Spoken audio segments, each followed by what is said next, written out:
You're listening to the Warlord Radio Podcast. So welcome back, guys, to the Warlord Radio Podcast. What's going on, Carrick? Oh, just trying to keep my head in one fucking piece, throughout the week, but we're doing okay. How's everybody doing on this end? You doing okay? Yeah.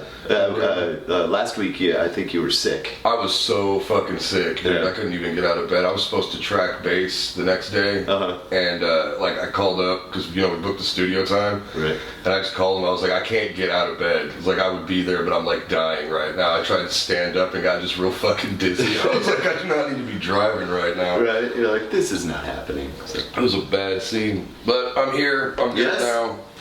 I'm excited. I'm ready to. The band is back. The band is back together. Well, tonight we have Burning Bridges in the house. So do us a favor, guys, and just kind of go around the horn and introduce yourself and say what you do with the band. I'm Dylan. I play guitar. My name's Devlin. I play bass. I'm Dakota. I play drums. My name is Travis. I sing. Right on, guys. And we covered this a little bit before Carrick got here, but where are you all based out of? I mean, Keller. Basically Keller. Basically Keller. Like one of our members lives a little bit further away, but Yeah. Is this everybody in the band, or are we missing Yes. one? Okay, gotcha. And then,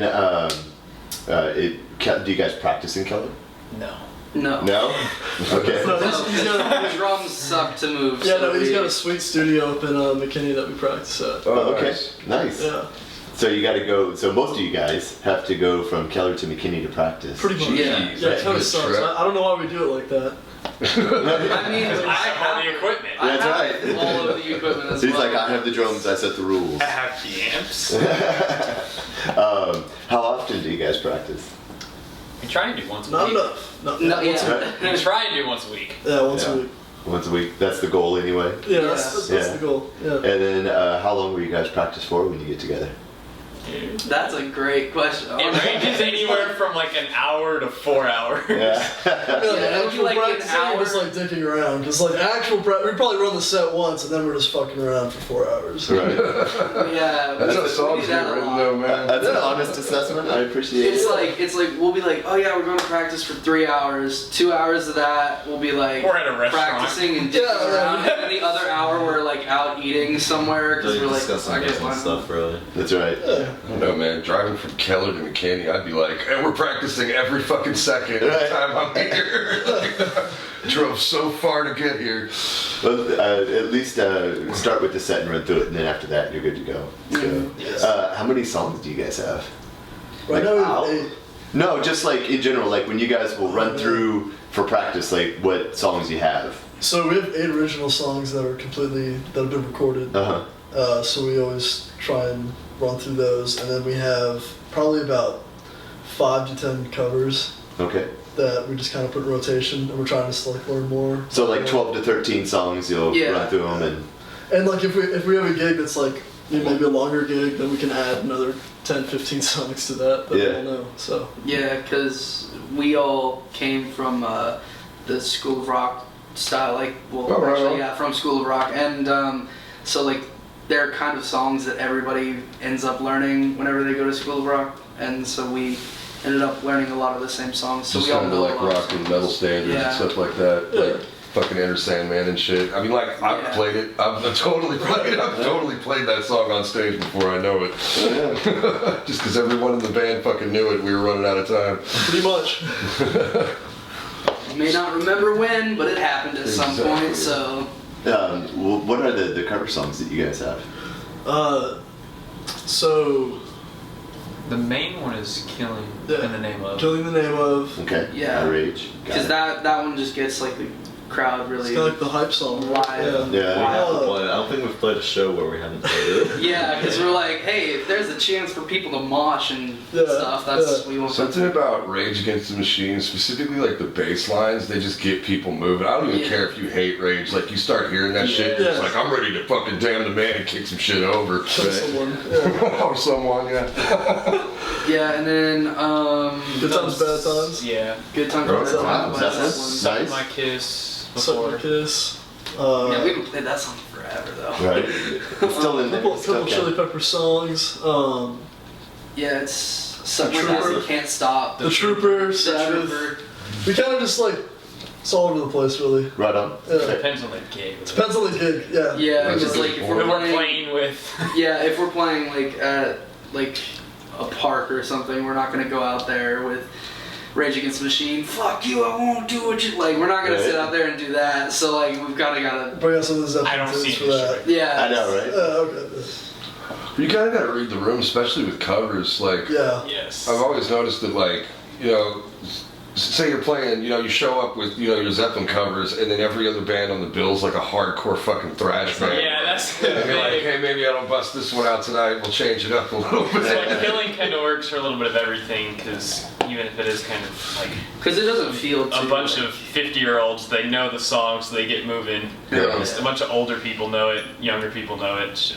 It's a good standard. And it doesn't like that song itself doesn't feel like a thrash song. It doesn't Yeah. feel like a super metal song. It's like somewhere nice in between like hard rock. Well, it's So kind of a universal, like, concept. Just like, fuck you, I won't do what you tell me. Yeah. I'm gonna sit up here and play this fucking song in front of, you know, all these 50-year-olds or whatever the fuck in a Yeah. bar and grill somewhere. But hell, man, Right? if it gets them moving, it gets them moving. It seems like there's kind of two schools of thought on covers, and one is that you put covers in your set that you know, like, the crowd is going to enjoy, or that you hope the crowd enjoys, and you get that to hype it up, or you just damn the torpedoes and you play whatever song you think like influences your band. See, I'm really bad like. at that because I'll pick covers that are like super fucking obscure that no one So- has heard. Well, of. I'm the same way. It's like, let's do Dream Theater or Well, something. I don't think that there's a wrong answer either way. I just think that different bands approach it differently. Because like a classic example, right, is like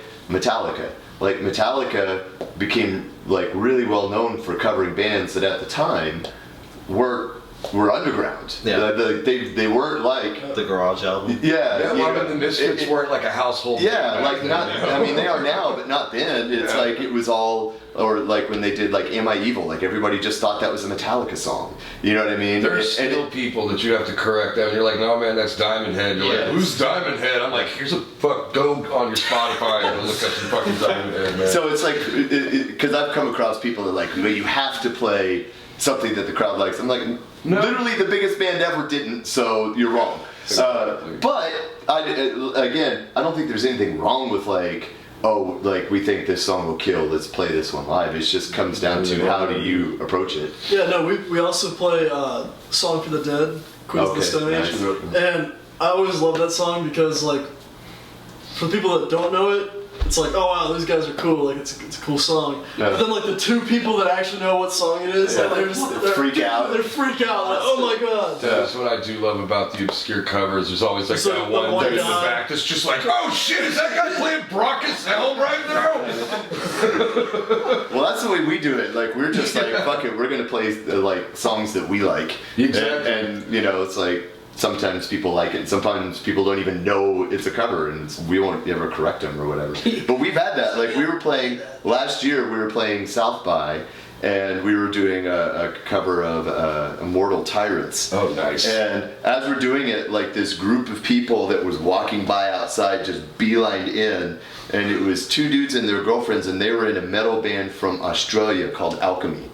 And we've been friends since, No like shit. regularly, like talking to those guys and stuff like that. But it's literally because they were walking by an open bar and they heard someone playing Immortal, and they're like, "What the fuck is going on?" Who the fuck plays Immortal cover? Yeah. Meanwhile, like a whole bunch of people at the bar had no idea that we were playing a cover song, and it's like, all right, Hey man, you guys are good. Yeah, I'll take that. Yep.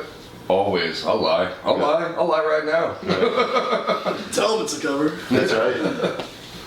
If I don't say the words, it's a cover, then they No don't one know ever the No difference. one knows. It's fine. That's right. Yeah, except for maybe one person or whatever, but that's cool. But that one person that I feel like we could play any song and they wouldn't even know. Like, Dude, yeah, we play like Honestly, immigrant song and be like, God, wow, this holy shit. Yeah, We wrote kids that. our age would be like, Yeah, yeah. "Hey, I think I've heard that before, but I don't know." Like, I'm y'all pretty wrote sure that they wrote song? Holy cow. it. Yeah. So how long have you guys been a band? What'd you consider? 3 years? Yeah. Nice. This is the original current lineup? lineup. This is actually technically the original lineup. Yeah. Nice. So, That's rare. There you I go. know. Well, kind of. No. Kind of. No, not The second time. No, because we had a different guitar player and a different singer, and then we got another singer, and then we got you. I've been. And then we You kind got. of like solidified. Yeah, I lineup. was like, here we go. I mean, within the past 2 years, it's been the same except for you. Yeah. Okay. So no, it's not the original. Okay, right on. It's the original. Backtrack. It's the original lineup of actual people who are like serious about trying to do Yeah, this is the for original a lineup of living. our first EP. Sure. There you go. So, That counts. That makes totally sense. Counts, It's yeah. That totally When you makes get a sense. name out there. So Yeah. you guys, so 3 years, you guys have recorded an EP, and the songs that you sent me, are they the songs off a new album, or are they off the EP? One was our last single, and one is our next single that's coming out on April 3rd. Nice. Nice. Yeah. So are you guys, do you have a full album recorded? Are you doing kind of like singles until you build up and have an Pretty album much, done? yeah. Yeah, we're we doing found that singles singles right do now. the best. Like our Yeah, because EP, nowadays people just click the top song or whatever song they like off the album. They don't listen to the rest of the album. yeah, so. because you don't have like the physical. I mean, yes, you have physical vinyls and stuff like Yeah. that still, but like But no one buys them. nobody is gonna buy that. It's Yeah. hard, like It's you on gotta the build up B-side. the following first before you can sell shit like that. Because when we Yeah. recorded our full-length album, like it was fucking expensive, and that whole time, like I learned a lot, and now we're doing this new one, and I'm just like, nah, we're releasing this shit like song by song by Yeah. song. It's like every month there's a single coming out, so Yep. you always have something coming out. You always have content, and like it's just a wiser plan. But I mean, it's kind of like reminiscent to like the old Motown, like same business plan, like Or just early rock and roll where everything Yeah. was singles. everything was you go sing into a can for $2 and fucking be on your way. So where'd you all do the recording at? So the first EP we recorded at this like rinky-dink little studio, and don't want to badmouth them too bad or anything like Too that. late. But No. Fuck that guy. Yeah. but fuck I'm that guy. kidding. this is pretty bad. Yeah, the mix is awful. He gypped us, and yeah, fuck them. Yeah. But the second time we recorded, Damn. Keeping it real. Keeping it real. I don't know if you guys know who Norman Matthews is. That does not ring a bell. I don't. No. He was like the Murder FM. yeah. Anyway, Okay. so he runs this really cool thing called the Sound Foundation down in Dallas, and it's basically it's a studio, and also he does lessons, and basically it's like he's like mentoring new bands. Oh, nice. So like you go in and for like a couple hours or whatever, he like looks through all your shit and says like, hey, in my opinion, you should be doing this instead of that, or clean So up. like your kind of stuff. halfway producer, halfway just kind of like advice. Almost like a and manager experience. producer Yeah. kind of deal, but it's Right more on. like a appointment by appointment kind of deal. And so we went there to record our last 4 songs, and How'd you guys hear about him? We knew another band called Sweet Chaos. They were like a Rest in 3-piece peace. that went into a 2-piece like Rest girl in band peace. around here. But It's yeah. so sad. so sad. You ever see? They're very rare that like the 3-piece cuts a member down. You know Right. what I mean? Like they'll Yeah, add just to it, but very rarely. Too much waste. Fuck this. Yeah. We I'm don't not get sharing with guys. You know, it was Two's the magic number. guitar player, bass player, and drummer, and then they cut the Now it's guitar just player. bass player, and drummer. Yeah. There you go. Well, now it's Now it's not a thing. now it's no one. Now they're gone, but Wow, they went from 3 to 0. That's 3 fucking to 0. impressive. In like 6 They months. really cut down. Oh but man. yeah, we were friends with them, or at least some of us were. I We knew kind of of knew the drummer. Yeah, anyway, yeah, we heard about Norman Yeah. through them. Okay. And like, how long have you guys been working with that guy? Is it, and like you said, it's just session by Probably- session. Yeah, it's probably about a year and a half, and like we wouldn't have gotten on the radio, we wouldn't have gotten like our shit together. Yeah. Before that, we were kind of Because we hadn't played a gig before we went and saw him. Okay. Like the closest thing to a gig was like my mom's birthday party at my house. Right. Still counts. That Counts because it's in front of people, but did not go well at all. Still counts. You need those. It's all So, right. so what about since then? Have you guys played Yeah, so like several shows or a we've been handful of playing. shows, or? We've been playing about once a week. once a week, Almost. once or twice, probably like 3 times a month for the past since like Year. since the past year. So you guys are like stacking them up now. We're stacking like, them up, yeah, yeah. Like we have like 4 shows in the next 2-3 weeks. Yeah, and it's actually pretty funny because like when we first started out, we'd like email like like 100 people. Like 100 people responses. get no responses, and now we're actually getting like People asking venues you. asking us. to Yeah, play. we're getting It's a little really bit of weird. footing to where we could actually ask people, and they'd be like, "Oh, We'll yeah." ask, and for one show they'll put us on two. Yeah, It's Yeah. like, wait a we second. talked to the Rail Club people, and they put us on 2 shows. Yeah, there was Instead like of 1. Very cool. So what are some of the venues that you guys play repeatedly? Reno's. We played Reno's on Deep Elm a lot. That's the only one we've really Trees. repeated. Like, Trees has asked us to come back, but we haven't yet. Haven't yet. Yeah. But Well, that's good though. That's very Yeah. cool. Yeah. It's technically Rail Club at this point. Yeah. yeah, Played Rail Club, twice. we've gotten that. We don't A have. month. I played Yeah. there before. He's played. He's played there. Yeah, Rail Club. Your other band? Yeah, I opened for Drowning Pool. Okay. Very Yeah. nice. What was your other band? It's White House. It's from a bunch of former members of Pimpedelic. Oh, okay. Yeah. I remember Pimpedelic. I been to many Pimpedelic shows. Those got weird. Right. Crazy nights, yeah. Yeah, we all know the guys really close now. A lot of titties. There were always a lot of titties at every Pimpedelic show. Sounds about right. Oh god. Anywhere else, or have you guys gone outside of the Metroplex yet? Have you played like Austin? Yeah, we played Austin. We played. Austin was a trip. Yeah. No, we like wrecked our car on the way to. Our car? Your It was my car. It was not our car. The truth comes out. You wrecked your car. Yeah, I wrecked my car. wrecked it. We're on Yeah. the way. we're on But the way there to buy happens some to be herbs. 4 people in it. At the, So what's that story? Oh, Okay, so You need we were gonna. explain. this we were was our going other to, drummer was in the band. He was not in the band at the time. But not his I fault. would have had like a heart attack. Oh, he He would have been like, "We're going No, home. dude. The I'm show like- isn't happening." Anyway, yeah, so we get to Austin, and we're like, wow, this is pretty cool. It'd be cooler if we had our special gummy bears. So we decided to go grab some special gummy bears, and on the way, we're all in his Won't tell car. my parents to listen to this. Right. Oh shit. Oh, it's all good. So we're all sitting in his car, and we get on the highway, and he's going about 50, and he's staring straight ahead. And about, I don't know, 2,000 feet ahead of us, there's like traffic that's completely stopped.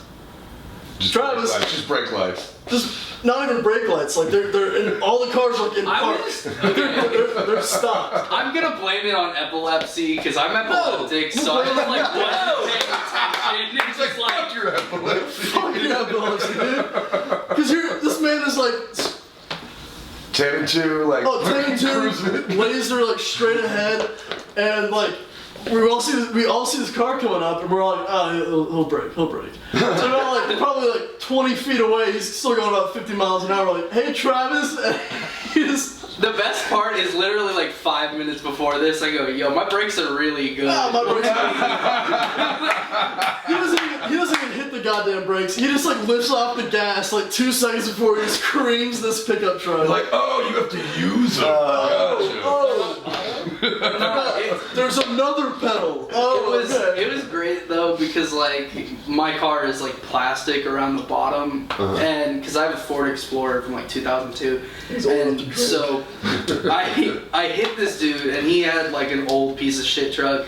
I hit this dude. We both get out and we kind of look, and we're like, okay, we still like handed like insurance and stuff like That's that. but actually really surprising. Literally, It's like, there was nothing. no damage. Like it He took hit off him my at like license plate. 45. Did he have a trailer hitch on his truck? Because I have seen trailer hitches like fuck people's Oh, shit. yeah. I had a up trailer and leave hitch on the truck back of completely my. unscathed.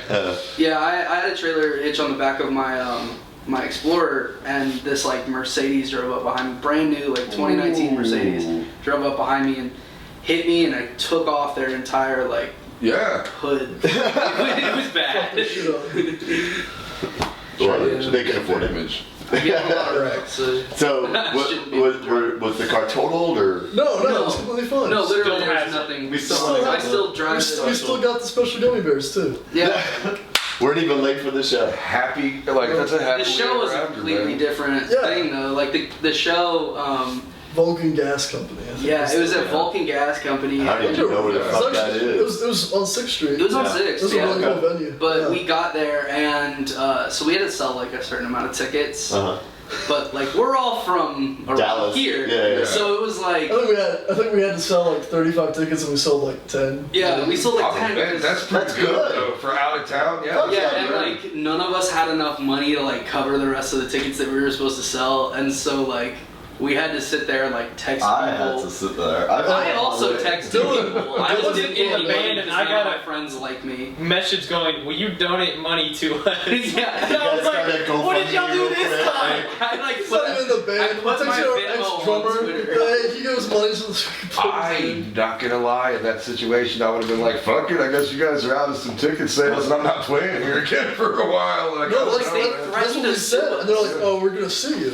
Yeah. what? They're gonna You're gonna like sue over like $200 or $300. It's like whatever. Yeah, they literally were. Yeah. Like, cool, well, Yeah, we're the gonna message- trash your bathroom then, fuck you. The message said something about getting sued, and I was like, are they getting sued over the name or something? Because I guess I dipped at the right time. Right. I was like, oh no. No, it was, but yeah, they were like, we're gonna sue you for not like paying your way, and we were like, first of all, we shouldn't have to pay to play, like, Yeah.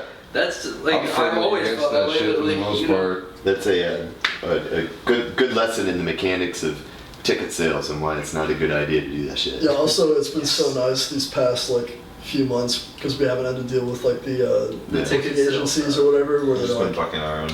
like, we've just been going straight to the venue instead of going through like the promoters. We have Yeah. Swan coming up, but it's like we're playing for like a national act, so it's like Yeah, well, Well, yeah, that's a little different. You know, Yeah. like if you're open for like Drowning Pool or something, they want you to Right, sell like right. 40 tickets. Yeah. That's a little bit different But if than it's like- just like going to play a show with other local bands Yeah. and they want all of the bands to sell tickets. It's like, fuck off. That's Yeah. ridiculous. It's pretty fucking stupid. I mean, like, Yeah, it's we've like- all done it. Like, it's just the shittiest business practice that I can think of it must for a make booker. so much money too. Yeah, well, first off, like, all right, asshole, you're already printing tickets. You're already making us sell these fucking tickets. Like, what are you doing to promote the show on your end? Like, why the fuck am I selling tickets yeah, to like your your shit? one Instagram post that you send out, like that is Yeah. not gonna do shit. It's like 10 likes. Yeah. Yeah, man, I've gotten up in a booker's face over that shit before, though. Just like, I'm gonna kill you, man. Like, you really need to back down on this shit. Well, like it was shitty because like they told everybody that they could use our like bass amp and shit like that. So wait, the promoter told other bands to So sell the it? promoter- They Oh, asked shit. us first, and we were like, Okay. "Yeah, if you take off some money from our ticket sales." That was actually like the That's entire fair to me. deal. You're renting Yeah. fucking equipment from me. Yeah, that was the whole deal that we had made. They were like, "Hey, can they use your drum kit and your bass?" So this dude had like 7 bands coming in from everywhere that was gonna use our kit and our bass amp, and he was like, "You guys can't play unless you pay us." Yeah, and he like took $70 off. We're like, most Oh, people man, rent hell equipment. no, It's hell like no. $300 Yeah. for a bass amp for like. So we got screwed on that. I was about to say, walk down to your local fucking pawn shop and rent a fucking drum set for $70. I dare you, motherfucker. Like, I fucking dare you. Yeah. Maybe one Oh, of those that's little Hello Kitty sets. That's Yeah, about the man. best you can get. That sounds shady as fuck, I'm not gonna lie. No, it was. Yeah, we we were definitely like, have we were like, never what the gonna fuck is this? book with them again. They were pretty terrible. Was it through the club or through a booking agency? Through a that was booking using agency. the club? Agency. Gotcha. It was through a promoter.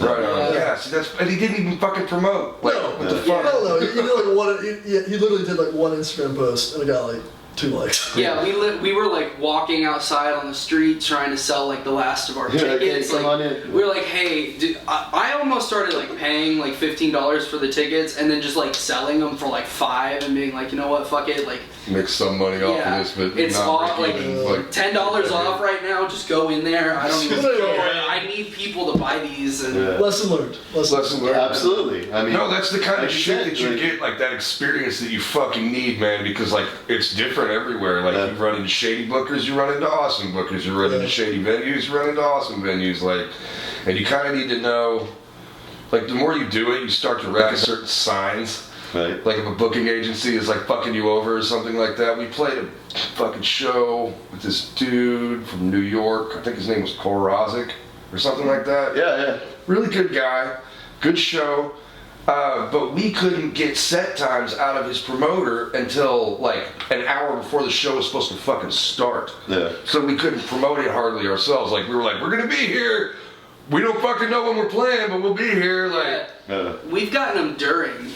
Hey, you guys are supposed to be on stage right now. Literally during the show, they'll be like, "Oh yeah, you're going on in like 3 bands." Dude, like, the thing that pissed me off, what the fuck? We were going on in like the 2nd band, right? like 2 the minutes thing that pissed me ago. off way more than Austin was we were playing a show at Reno's, and there was like a bigger band that was like headlining, right? And the dude, and we're supposed to go on right before them, so we're like, oh sweet, it's like the best time. Yeah, you got that support spot. That's the best side. That's the best spot. Yeah. And the guy's like, all right, they're gonna go on right before you. You guys can headline. And we're like, no, we don't want to. No. And he's like, yeah. You guys are headlining. And That's we're like, fucked. Right? so we got to see this place that was completely packed. Then we got up on stage. And it was like his dad. We're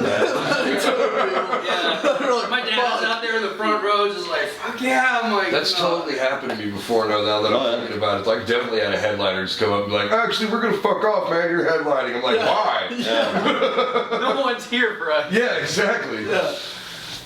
Like these banners do not say our band's name. Yeah. This is your band. Play with the banners since we're the first band. I've done that too. Done some really weird shit though. Played some very odd shows. Been doing this a while. They're so bad that like they're most famous for their lead singer claiming that Courtney Love tried to hire him to kill Kurt Cobain. Like that's what I'm like. Oh, is that Black Dudes? Yeah, that El Duce guy. Yeah, that El Duce guy. Yeah, they were fucking those are some of the most offensive fucking lyrics I've ever heard in my life around Mentor's albums. Yeah. Those we like live in today where you can say just about anything in a rap song and be like, fine.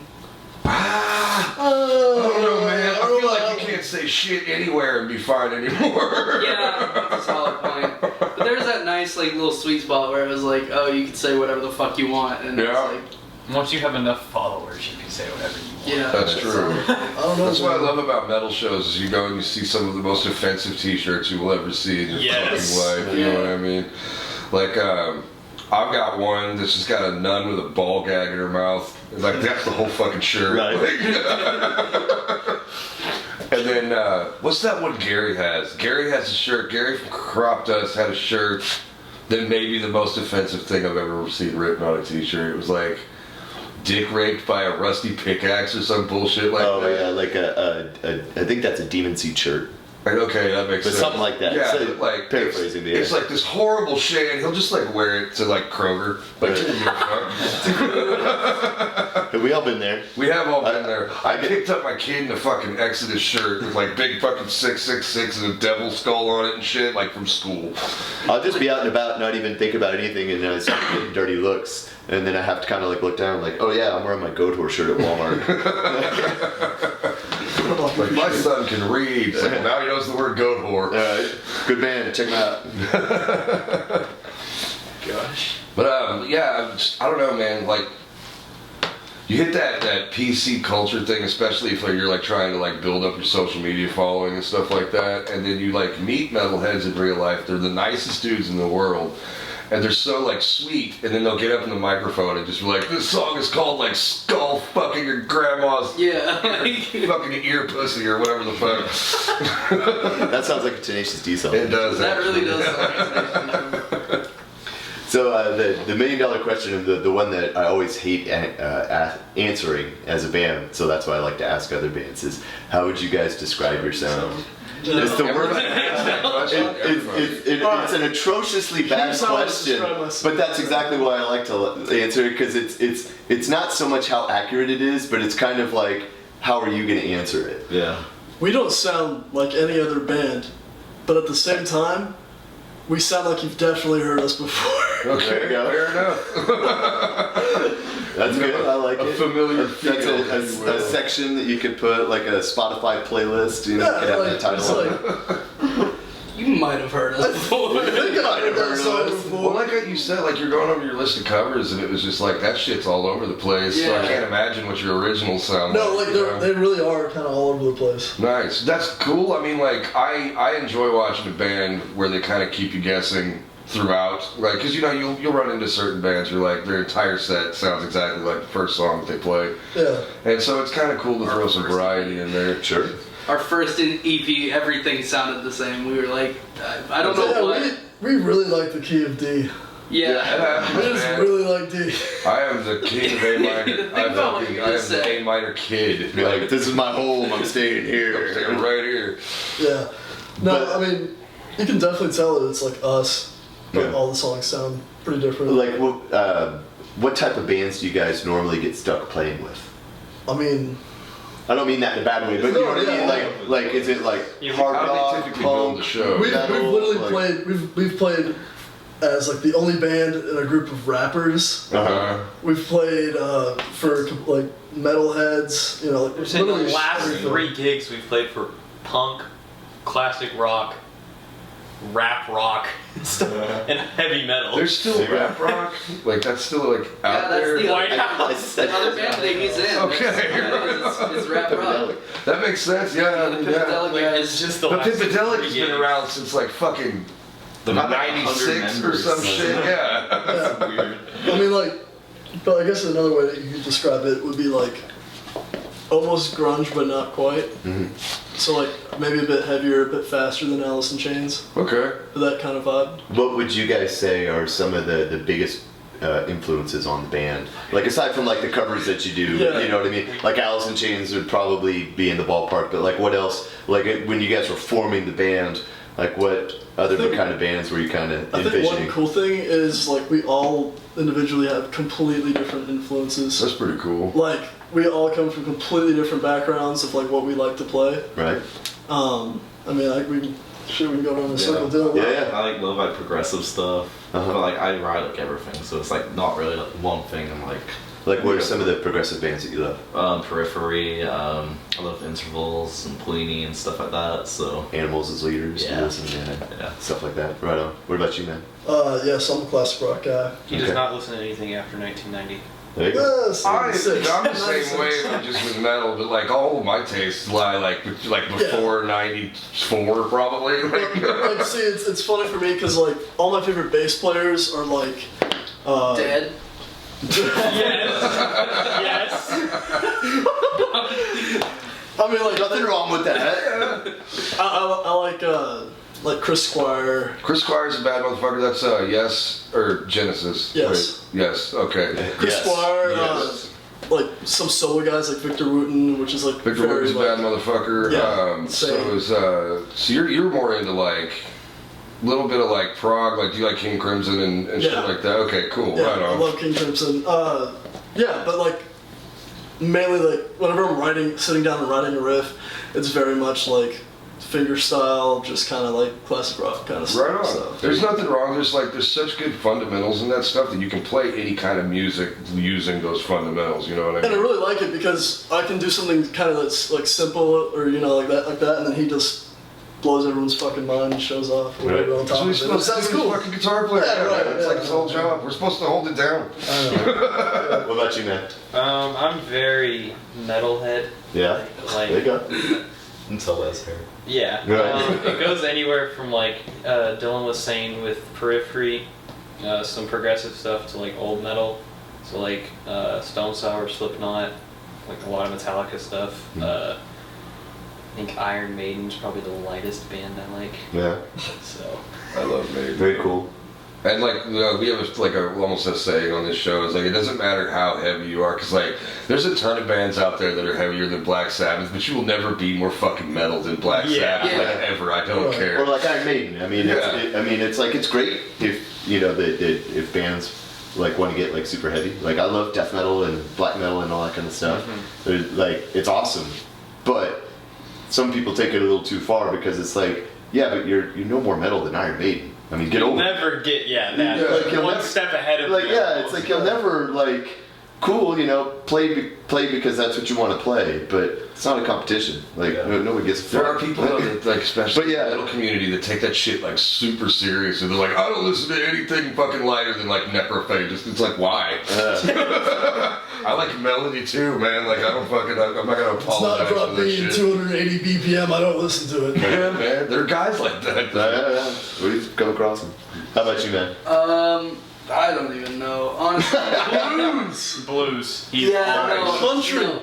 I'm with you though. No, okay. I come from like a blues background because like my uncle played blues and he still does. Like, when I was younger, I grew up in like blues bars, like listening to blues guys. But then I got like a little bit older, and my dad was like really into like hair metal because he's an 80s kid, so like that was when like Motley Crue and things like that came in. I got kicked out of school one time for wearing a Motley Crue t-shirt. Was it a Shot at the Devil shirt? No, it was actually from their I was in intermediate school at the time, and it was from their most recent tour, or I think maybe the one that they were like, it's the final tour, and then they did another tour. Okay. But it so it was like a fairly newish shirt. Yeah, it had like a naked lady on the front, and my parents were like, fuck it, yeah, you want it, you can have it. You know, bought it in the parking lot for $10. Wasn't an official shirt, but I don't care. Yeah. No, but, and then I like got really into grunge. I guess like right now, in my mind, it's probably like grunge kind of blues, like Chris Cornell kind of. Grunge and blues tend to mix fairly well anyway because the vibe. It's it's kind of got that more somber vibe, more melodic, it's more about like the power of the notes than the actual notes sung. Yeah. You don't have to be like Pavarotti to go out there and fucking bust out Temple of the Dog tune or some shit like that. So what were some of the grunge bands that you really locked onto? Like for me, I mean this is post grunge, but like Foo Fighters is probably my favorite band out there. But like, I mean obviously Nirvana and like Soundgarden, Audio Slave. Please stop stealing my answer. Like stuff like that. Literally, you can like show me any grunge band and I'll be like, that's awesome. Like I don't really like turn down any kind of music, so it's kind of hard to like pinpoint any exact thing. But yeah, there were some really great fucking bands to come out of that scene though. It's like even that I say even that sounds like such a dickhead thing, but like especially that like Seattle scene where it kind of hit. You had bands like Flipper and Mudhoney and shit like that were like kind of pre-grunge, post-punk, and the what was it, the Melvins. The Melvins were fucking badass, man. King Buzz, I saw them. Well, you were at that show, that housecore show. That was the only time I've ever seen them, and I was just like, this was a fucking amazing fucking rock show, man. Yeah. And the Melvins are getting one of those bands that is like kind of hard to classify. Like they're kind of all over the fucking place with their influences and shit. Yeah. So I mean, like, and they put on a hell of a fucking show. Yeah, that was a good show. I read a story about the Seattle scene, and I don't know how true it is, but it seemed interesting when I read it, and because I was reading a book about Black Flag, which is one of my favorite punk bands, and they were talking about that whole grunge scene that blew up, when Nirvana got big, and then Alice in Chains and all those bands, is that it started. The scene itself had started like 10 years before, and it really started when Black Flag, who was like one of the hardest touring bands around at a time when, you might have like Van Halen doing arenas, but you really didn't have guys just hopping in a van and going from town to town to town. And Black Flag was one of the first bands to do that. And they went out specifically to the Pacific Northwest on the My War tour. And My War was significantly slowed down and a heavier album. So when they went and they played a bunch of these places for the first time, like Seattle and Oregon and Northern California and stuff like that, is a lot of bands formed in their wake, taking that slowed down, heavier sound and then twisting it into their own thing. And that's where you get like a lot of bands like Mudhoney and the Melvins and stuff like that. Well, if you mixed an album like My War with like a Pixies album, honestly, like that's Nirvana. Like, But it's just kind of crazy. It's like one of those things of like the Ramones going to England and starting the punk revolution over there, or Black Sabbath coming here to the States and starting the metal revolution over here. It is weird to think about like how much like those it takes like one band or one scene to like influence an entire fucking movement. Yeah, and then all of a sudden there's like a dozen bands going out and doing stuff. And all credit to those bands, like they had to get out there and play and stuff. I just think it's interesting that someone would come through town and people would be like, oh shit.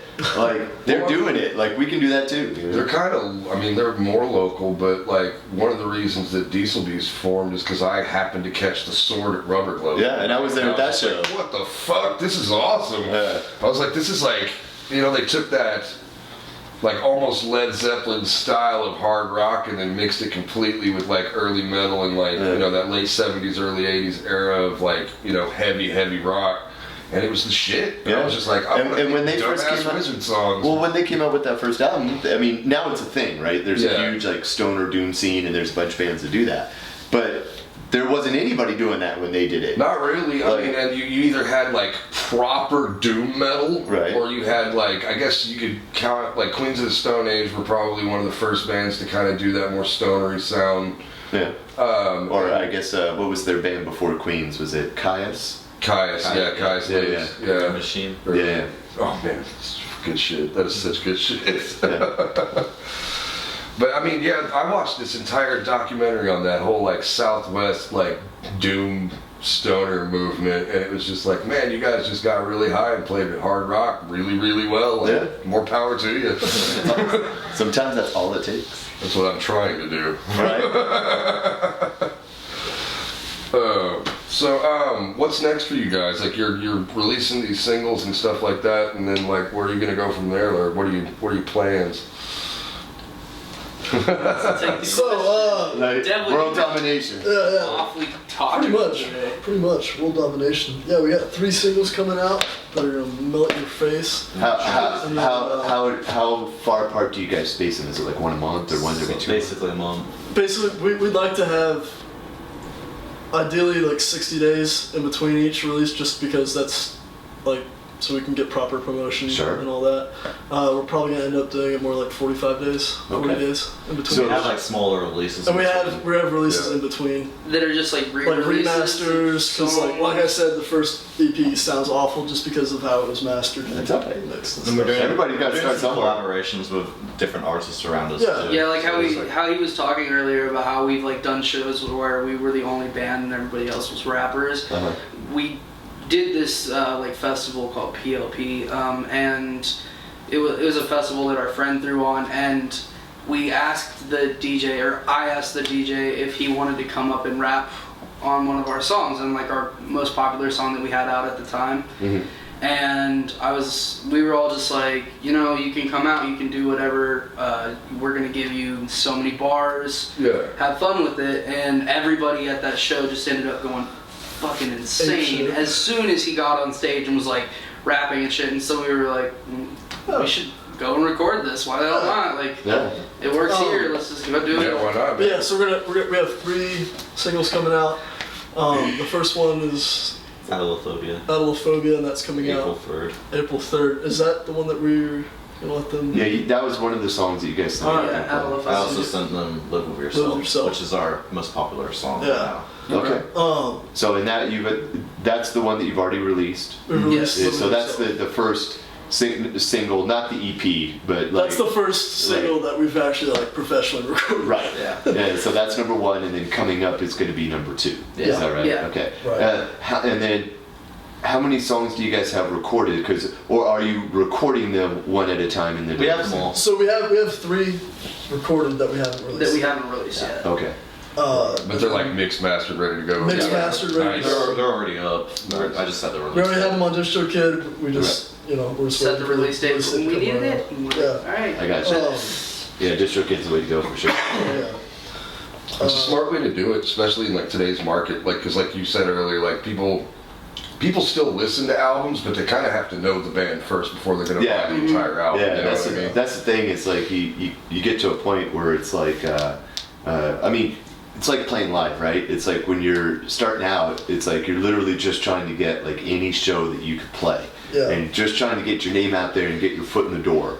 And someone's like, "Hey, I got a show. Well, take it," and you do that. But then after a while, like you reach a point where you're like, "All right, we're not going to take every show that we can get. We're gonna now like focus on these places, or go to this town, or just try to get like the best show that we can and stuff like that." But you can't do that at first.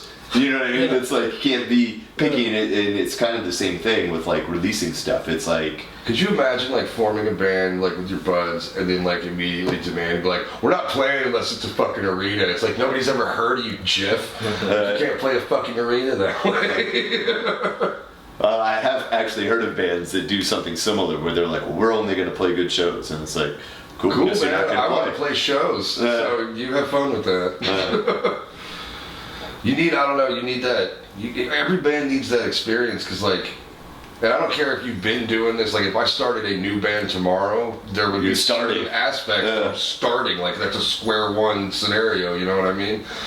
Now I've got the experience to kind of like expedite that process a little bit, to where I don't have to play a bunch of shitty shows that I don't want to. But it's gonna happen. Like, you have to start somewhere. You know what I mean? Practice. You need a jumping off point. This is practice playing live. Yeah. Hey man. Beatles played 400 shows before they even stepped foot in the studio. So. Right. I mean, they did that. Well, I mean, they did that whole thing where they basically played for like 8 hours a day in a pub. Yeah. For what? Like Do like 3 4 years or sets some and shit like that. Yeah. They did that forever. But and then when they went into the studio, though, they were one of the tightest bands to ever go into a studio, because they all knew each other and like what they were going to do musically already. The songs were already written, fleshed out, rewritten, refleshed out. Like, you know what I mean? Because like, you said you guys have been together about 3 years. Like, I bet some of the stuff on that initial EP you don't even play the same way anymore. Yeah. Nope. No, none of it. None of it. It all evolves, it all changes. That's what I hate about like when you're trying to like force a recording and you're like, I wrote all these songs, like, cool man, let's get them recorded. I'm like, I don't know about that yet, man. Like, I'm not totally sure how I'm gonna play this. Like, I don't even know how the vibe's supposed to go yet. Like, you learn that shit by playing that shit on stage and like seeing how people react. Yeah. Do you guys have favorite songs that you like to play? That we've Bands? written? Yeah, of your songs. Like, do you guys have like, oh, that's definitely my I favorite? do, and I think they're all different for each of us. Yeah, Probably. nice. Yeah. Yeah, Well, what probably. are they? Like, what's your favorite song to play? Mine's At the moment, I know it changes, Yeah. right? It always changes, but at the moment, today, it's like, what's your favorite song of yours? It's probably the second single we're gonna release. It's called "Live for Yourself." It's kind of like a more ballady type song. Oh, you mean Losing my mind. No, losing. You said live with yourself, Oh, sir. yeah, losing my mind. Sorry. The names are pretty It's my favorite song. What the fuck's it called? He's a guitar player. Don't worry about it. Yeah, he's a guitar player. Don't I worry. think it's another funny thing. We have like names for all of our songs that are completely different from the actual names Yeah. of the song. Yeah. Like our set list just look like complete fucking gibberish. I was gonna say, if you picked up a set and Like, you've seen what our the hell? Spotify songs, you'd be like, What the fuck are these They have songs? 2 sets. Like, Yeah, what are they playing? No, I actually, yeah. What about you, man? What's your Losing. Losing? What about you? Adelophobia. Yeah, why? Because it's It's fast. the heaviest? It gives me the most room. There you go. I feel Yeah. to do what I want. Like, Well, it's just because the latest songs we didn't write with you, so. yeah, I mean, so there's definitely like the first EP like we talked about. There's definitely more things we want to change on that, Mhm. and that we have changed on it. And so I think that one is kind of. It almost seems like the goal song where. Yeah, like where we want that first. Yeah. Like, we want more of our stuff to gravitate towards this sound. a Yeah, little for bit me more. at least, Okay. because it's very put together. Because like the first EP was very rushed. When you guys were just saying, let's go into the studio, that's how it felt. I like learned the 4 songs in 2 days. So all of them sound the exact same at that point. Also, we were all like 14, 15, and 16, I think. So we're just like, Yeah. And it was like, we're going to the studio, and it was like, go to the studio. okay. Cool. Right? Let them all Yeah, look it got a teenagers. little bit. It got a little bit harder for me to sing those songs whenever I turned 19. It was like, ooh, this is a little bit higher than I was used to. Okay. There's some changes. What about you, man? What's your favorite song? Mine's probably The Maze. That's actually off of Really? the first EP. It's I don't know why. Actually, I do know why. Because there's this like badass breakdown in The Maze. Nice. Those are always just fun because there's like this part and I right before it and I like sing up a high note and then I just stop the high note and scream go and everything just like da da. Hell yeah. And it's like it's just fun. It's Yeah, an old That's a school fun kind song. it is fun. I definitely Wow. think if once we redid some of the songs, I feel like all of our answers would change Oh, sure. at this point. Yeah. Because like there's one song on there, Demons, Oh man, that me and Dylan love, song. Yeah, it's a good song. but we did it so terribly. It was I like came up with lyrics It's in 4 like minutes. like, It's in a 4 day. minutes of the same riff. yeah, the intro is like a minute itself. It's like So that is one thing that we do need to work on is we have like intros that are like a minute of the same thing. Right. Oh yeah, no, that's a hard thing to slip into because you're building it up and you're trying to set the vibe for the whole thing, and you're also like, if you're stuck on a riff you like to play or something like that. And when you're playing it, it doesn't feel as long when you listen to it. It's like when we're recording, it's like, oh, that's not long. We get the recordings, it's like 20 measures later, you're still playing the same riff. It's like, dude, I didn't realize we repeated that 32 times. It's like, great riff. Yeah. Sick of it now. Their favorite song, actually, we ended up shortening up the intro because it was straight up. The song is 5 minutes long. Losing. Yeah, it's 5 minutes. Losing My Mind is 5 minutes long, and there's a minute. A minute is intro. It's just. I love shit like that. Dude, there's bands like Sleep that it's like it never. Sleep is this whole album is 4 songs, and they only did it that way because they had to have tracks on there. Otherwise, it would have been one big ass song. You know what I mean? What about the crowd? Is there a feedback that there's a most popular song? Oh, it's all over the place, I think. It really is. Yeah. Yeah. That's cool. Well, it's a good thing, I guess. It's Yeah. we're not just excited about one. That's right. Yeah, I think I feel like I commonly got Kings for a while. Yeah, Kings. Whenever we first started playing and stuff like that, it was. Well, that was a hype song. Yeah, it's one of our it was faster our ones. it was the first song that we ever recorded. We released it as a single, and then we released it as a part of the EP whenever the EP came out. and we pushed the hell out of it too because we're yeah, this is the best sounding one. Yeah, that was literally how we chose what we wanted the single to be. Was we listened to them and we were like, this one's best. Let's just put that out. And it wasn't even what was the better song. It was literally just which one. Sound. Yeah, oh, the drums sound like shit in the other one. So there you go. I mean, sometimes you got to make those decisions. Yeah, man, the necessity over the quality. You're just nah, this is the only one that doesn't sound like hot garbage. So we're going with this one. Pretty much. I've totally been there. Just tune your kit nice for the recording session. They put MIDI drums over. I was like, why?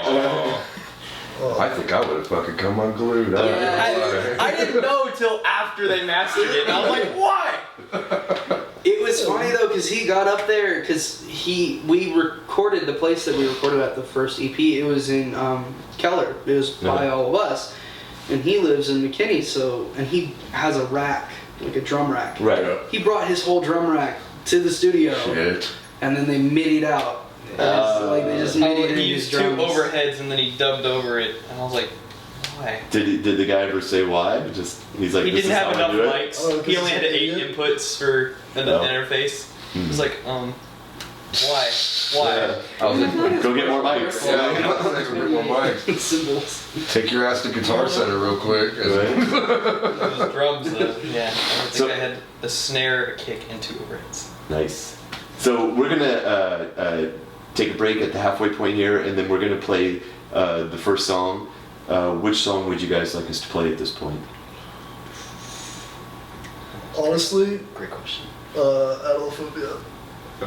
Okay. Yeah. Gotcha. And is there any background to the track? Does it have any special meaning, or what's the I song? would answer this one. Screw it. I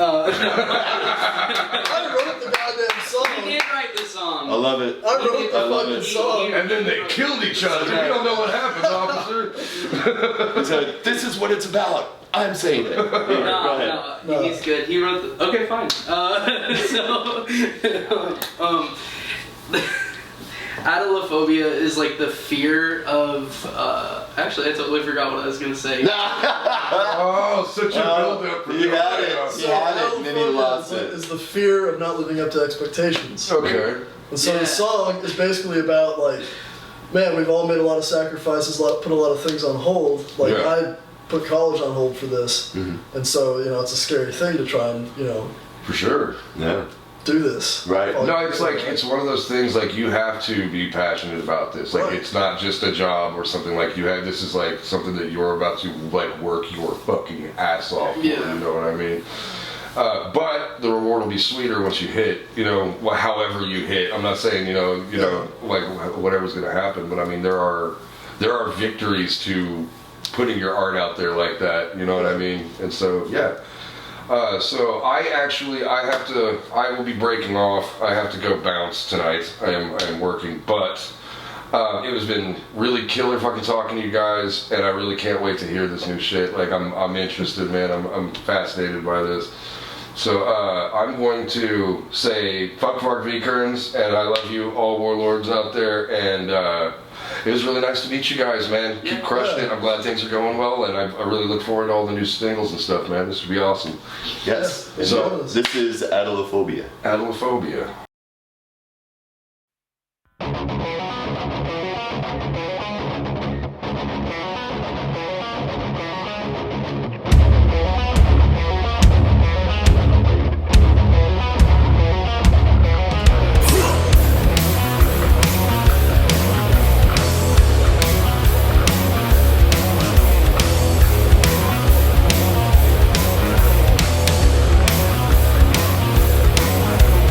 Been around the block, got a lot of people talking about crucifying me. A lot of expectations about my aspirations. God better help me.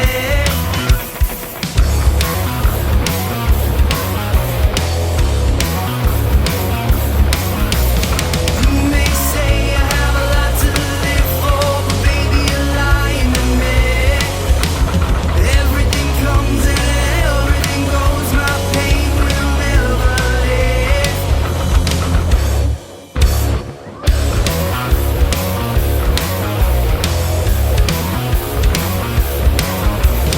God, won't you help me see the light. Take me to the promised land. Lot of aspirations, got no expectations. Got me by your hand.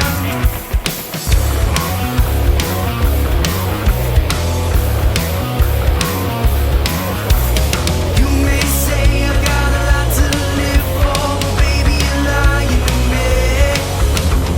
Everything comes and everything goes, and I don't know which one's for me.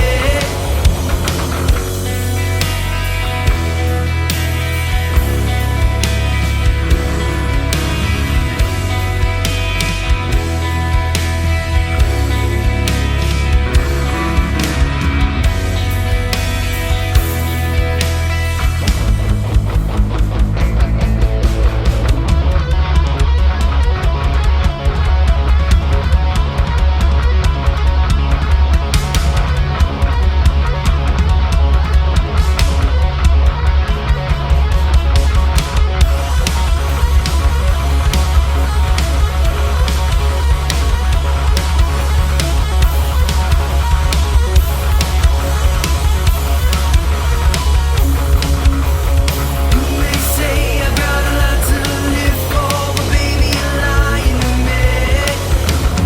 Everything comes and everything goes. My pain will never live. You may say I got a lot to live for, but baby, you're lying to me. Everything comes and everything goes, and I don't know which one's for me. Alright, so I'm gonna start out. We're just gonna go down the line. Devlin, if you want to say the Warlord thing, you're more than welcome to. Don't say. Yeah. Yeah. Hi, my name is Travis Day, and this is. Hi, I'm Dakota. And you're listening to Warlord Radio Podcast. Okay, it's a line. And say your name, goddammit. I'm Dylan Applebaum. And we're burning bridges! That sucked. I hate you so much. We're awful at this, I'm so sorry. So we're back, and while we were on our break, everybody was ripping on each other about their gear, which is awesome. Yeah. But apparently we're missing out on a Whataburger story. Yes. So what's up with Whataburger? You're not a real Texas fan unless you have a Whataburger story. Well, it would have been a Whataburger story. Well, no, I'm Someone explaining. prevented us from getting there. Okay, so It's the we're Whataburger doing. story that doesn't actually involve Whataburger. Yes. Oh, So even worse. we're at my house practicing, and we have a gig coming up. So we'll practice Saturday, spend the night, practice Sunday, save gas. There you go. Well, 3 o'clock in the morning comes around. Or We're still no, all 4. 3 or 4, whatever. They're like, we're hungry. I was like, okay, go get food. I tell them where the nearest Whataburger is. No big deal. I'm at home playing Battlefield 4. So, I get a call like 15 minutes later. Hold up. So I'm driving in my SUV. No. My This side. man. I get a call that says That's Travis awesome. just had a seizure in my car, and I'm like freaking out. So I get like ready for him to just come in here, lay down, and be perfectly fine. They show back up with no Whataburger. We're all in this man's body and he's yelling at us for not bringing Whataburger. I'm like, I stayed up for Whataburger, and you showed up with a man seizing, and that's it. I wasn't still seasoning when I got to your house. Thank you very much. Alright, so I'm driving to Whataburger like 4 in the morning. I don't have shoes on. I don't even think I have pants on. I'm wearing a t-shirt and underwear. And this dude's sitting in my passenger seat. And earlier in the day, he like mentioned like, oh yeah, epilepsy. Because he took his epilepsy medication. Yeah, I didn't take my meds. I was like, what are those? He's like, oh, I have epilepsy. I was like, okay. So we went to a concert. I got you. Yeah, Sweet. and so it's like 4:30 in the morning, and we're like literally a minute away from Whataburger. He's in the back seat. They're in the Walmart parking lot where the Whataburger is. Yeah, pretty much. And all of a sudden, Travis is holding like a phone and like his wallet and shit, and he just starts going like this, and like throws the shit into the ceiling, like just starts completely like spazzing out. And my first reaction is like, dude, stop fucking with me. Right. Because he told me he had epilepsy, so I thought he was like fucking with me. But no, and he starts like foaming in the mouth. And I'm like, oh my god, of You like course. barrel roll all Oh the way wait, to the hold back. on. So he's his seatbelt on, and he's like flailing his arms around and stuff.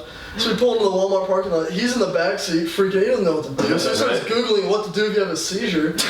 And Travis is still freaking out. And Dylan's like, oh, unbuckle him. So as soon as I hit the unbuckle, and this man, for those of you listening at home, Travis he's a big boy. He's a big guy. Yeah. So he did a barrel roll. A goddamn barrel roll. The from way the you front seat. described it was more of a corkscrew.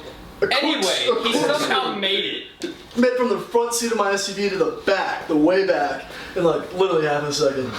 All the while just like flailing around, and Dylan's like, okay, we have to open all the doors. So we open all the doors, and he's in the far back, and has like the back hatch thing.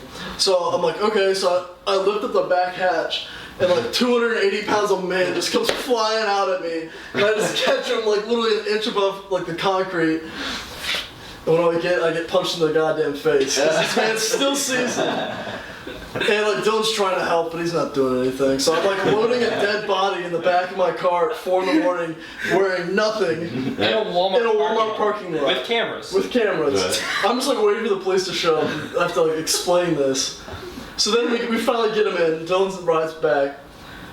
We get him into Dakota's house. And this motherfucker, the first thing he says is, Where's my Whataburger, man? No, so we unload him, we take him to my bed, we lay him on his side. I'm on cargo at this point. Yeah, we unload him basically, and then I'm sitting there and we're like, okay, this is good, and I was like, okay, so where's the Whataburger?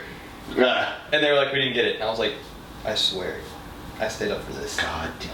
Honestly, yeah, that's where shit went downhill. So is there anything in particular that triggers your epilepsy? Is it just a matter of like it's been so long since you'd taken your medicine that He wasn't even looking at lights when it happened. Yeah, no, it's a sleep deprivation thing, which is really funny being a teenager in a band. Like Right. I never sleep. So like I don't know how I don't have more seizures. It's probably because I take medicine? 200 milligrams of Dakota every night, but so it's sleep deprivation and anxiety. And Okay. I have anxiety attacks. Right. So I just have this like perfect mix of things that like We always go try and wrong. give him seizures. Like, we always try to like flash lights. Yeah, he told us it's it was flashing lights, and we went to a show at Trees. And so after the show, we're like, we're good. No. I was kind of sad because like I kind of wanted to see you have a seizure, but I realized I didn't want to see you have a seizure. Will lights No, trigger it sometimes? lights don't trigger it. Well, they I mean, that's haven't. They haven't. Not yet. We haven't found out yet. Yeah. Good. We'll figure out something. If you're at one of our shows, feel free to bring a flashlight and go, hi. Right. Laser pointers. I don't know. Like, I got it from my mom. My mom has epilepsy, Your so mom has Stacy has epilepsy? yeah, she hasn't had a seizure since she was 15. I can't. Bro, I cannot imagine your mom just like try and mow the goddamn. Oh fuck! Starts seizing. She has like grand mal seizures. Hers are bad. Oh damn. Mine aren't ever that bad, but my mom's are really bad. But like I don't know, hers were different. Hers were lack of sleep, but she had something else that would cause them. But like I just think it's funny that I chose like to be in a band. I know, right? When it's like anxiety and lack of sleep. So you're saying me staying up till 2 and going to a show where I'm gonna be in front of everybody and not have anything to protect me probably isn't a good idea. Fuck it, let's do it anyways. Let's do that. Yeah. Well, good for you, man. Sticking with it. Yeah. Until I have like a seizure on stage and then probably done at that point. Yeah. Unless it's cool. Unless it's cool as fuck. And if it It'll looks just think like you're dancing. As long as it's at the end of a song. That's the end of a song, like the end of the set. You just just like peg somebody with a fucking mic. Yeah. No, but yeah, if it looks punk as fuck, I'll have a seizure at every show. Fuck Yeah, it. we're just gonna like have you Because he not can do it take on medication. command. Okay. So what's everybody's gear situation? Like what are you playing Is through, everyone man? running? I run for a Kemper. Yeah. And so DI, main guitars, I have a reclaimed PRS, which it was one of 500 made. So, Oh wow. But I also have a 74 SG that I bought, and fuck some of our guitars. Yeah. They know. Yeah. Yeah. What tuning do you guys play in? Drop Half C step sharp. down. Okay. Half step down Yeah. or drop C sharp. Right. For the most part, drop C sharp. Yeah. Do you have a few songs like in D or something like that? We have a few songs in like that would be standard tuning, but they're half step down. But you have Okay. one in a D standard. With the slider. No, that's just in E flat. Yeah. Yeah. I'm a drummer. Right. What about you, man? Okay, so Which one do you want to talk The about? first gear, you want the sequence, like the timeline? so Current? okay, I'll give you Yeah. a week Do ago, you a week have a ago treat? and today. Yeah. So It was a week ago today. a Rumble 100. No. So I had a Marshall half stack JSAM 800, and then I also had a Mark Bass 800 watt tube head with a 4x10. So like a big stack, pretty much. I had an AB box Okay. on both. Taller And than literally every person. It was in like this 8 room. feet tall. It's pretty It awesome. was It gigantic. was really cool. Yeah. Anyway, I'll find a picture while we these fuckers said that wasn't cool. Also, it couldn't fit in my own car. You Yes, can't that's carry the your problem. own gear. That's an issue. Yeah, So that you would was, like, call the the lead problem. singer who only has to bring a microphone to most shows and be Right. like, can you take my bass out? So anyway, I sold the Marshall. And then leave it in my car?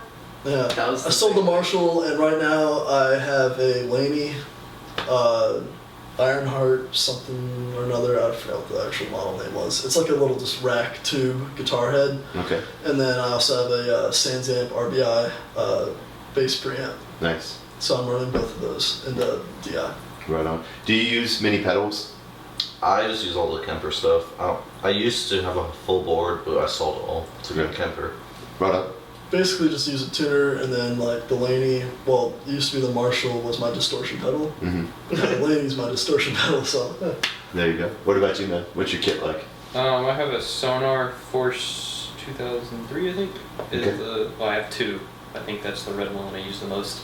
I have a black one that's like the size of like Nico McBrain's for Iron Maiden, and then I have a small John Bonham kit. Sabian cymbals, Gibraltar rack parts, and Iron Cobra pedals.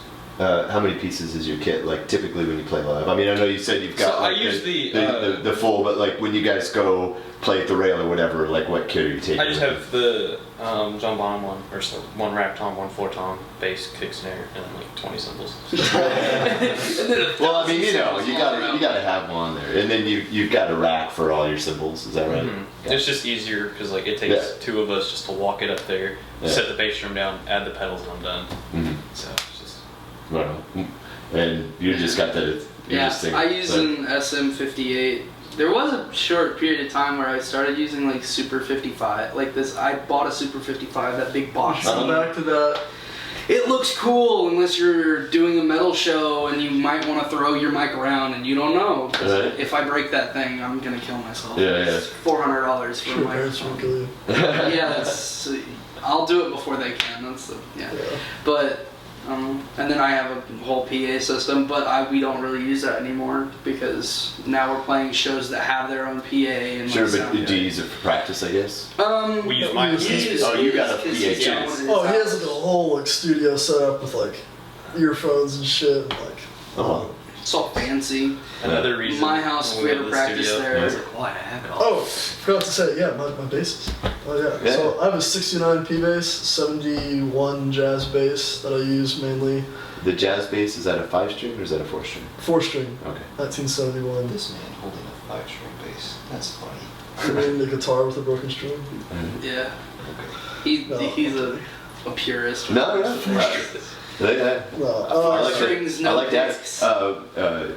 I'm a big Testament fan, and a couple of years ago I went and saw Testament, and they had one of their bassists, Steve DiGiorgio. He's played with a bunch of different bands. He played with Death for a little bit too. Okay. But I was shocked to see he was playing a 3-string bass. Because Three-string. the guy is like a phenomenal bassist. He's known everywhere as like an amazing bass player. But he was up there rocking a 3-string. I was like, huh, all right. I mean, when I did orchestra, I did a 3-string upright Yeah. for like rockabilly stuff. Yeah, But, yeah. 2 E strings on his bass. Yeah, I mean, it's cool. 3 strings, 4 strings. Yeah. Chapman stick is like what, like 30? Right. It's kind of a bass. There you go. What other bass do you have? Don't you have the black one? Oh yeah, I have like a Dad. 2013 black jazz bass as my first bass. What about the? And then I have a boutique one that I stupidly bought when I had money. And then like I didn't I like have that. money. I like that when you had money. I mean, Right, like I There was a point. bought half of it. I bought half of it when I had money. And then he built the bass. uh-huh. And by the time I got done building the bass, I didn't have money. Ah, So it's not my bass. It's my dad's bass. I got He you. lives at his house. I got you. Is that the It's Telly? Furner, Telly jazz bass. Yeah. Has like a 60s or 50s like P bass pickup and like a 70s jazz bass pickup. It's all. I saw that on your Snapchat story the other day. I was gonna ask you what that was. Oh, I dude. was like, that thing looks dope as fuck. It plays so nice. Steal it, dude. Next time you go up to Colorado, steal it. No, I see. I think he would Buy it notice from that him. was missing. Right. Yeah, my dad would probably. Switch another bass out. Go buy like a shitty bass. But it's paint the same. You won't know the difference. Yeah. Do you guys have any bands that you're like good friends with that you play a lot of shows with? White House.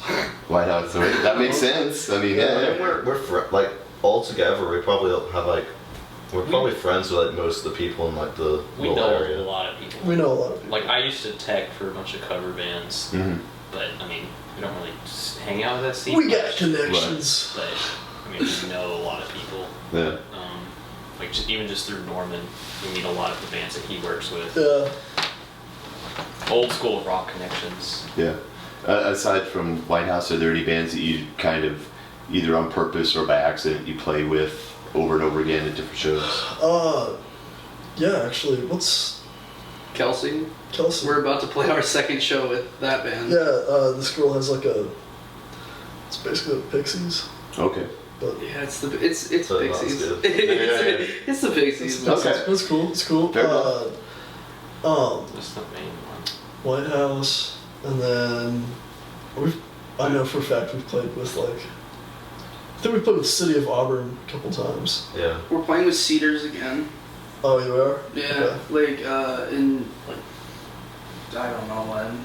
Sunday. 2 months. Yeah, just like Is that Sunday? a couple people. Yeah. I know we have a show on the Sunday. Tomcat shows on Sunday. Wait, we have a Yeah, Tomcat. I know the Tomcat show is on Sunday. Sunday? But Yeah. is that like with tomorrow? City? Or Tomorrow's Friday. 3 days? Yeah, yeah. The 15th. So what show is that?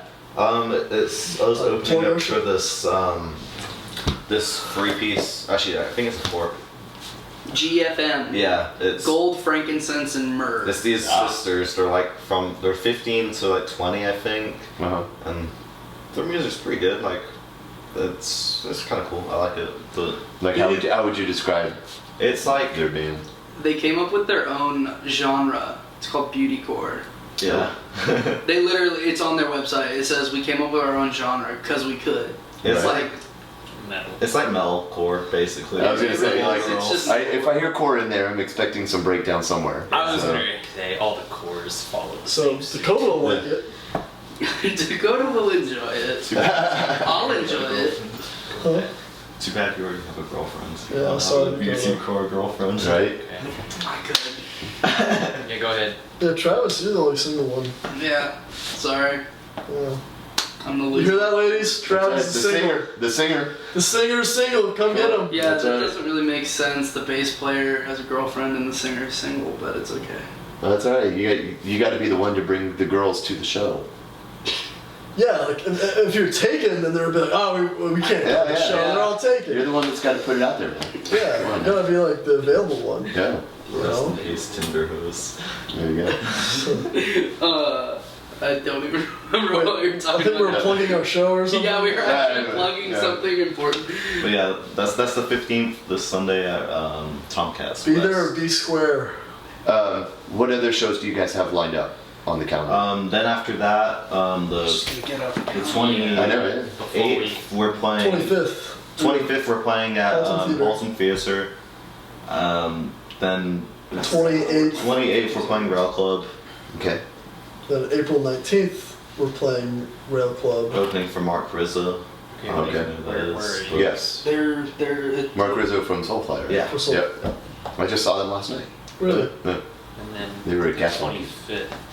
Dude, I want to play Gas Monkey. That's fun. It's a nice place. Have you played Gas Monkey? Yeah. Yeah. My band has played Gas Monkey Bar and Grill and Live. I want to play live. Is it? They're both. I kind of like Bar and Grill better. Really? Yeah. I mean, don't get me wrong. Like Live is amazing. Like it's got huge stage and, Right. and killer sound and all that kind of stuff. But I kind of like it's such a big fucking venue. Yeah, I Like could I imagine kind that's of like the intimacy of Bar and Grill because it's still a big, huge professional stage. Everything Yeah. sounds really good, but just everybody is just right in front of you. Yeah. Instead of everybody being like. If you Back pack, there. if you pack either one of them, it's super cool.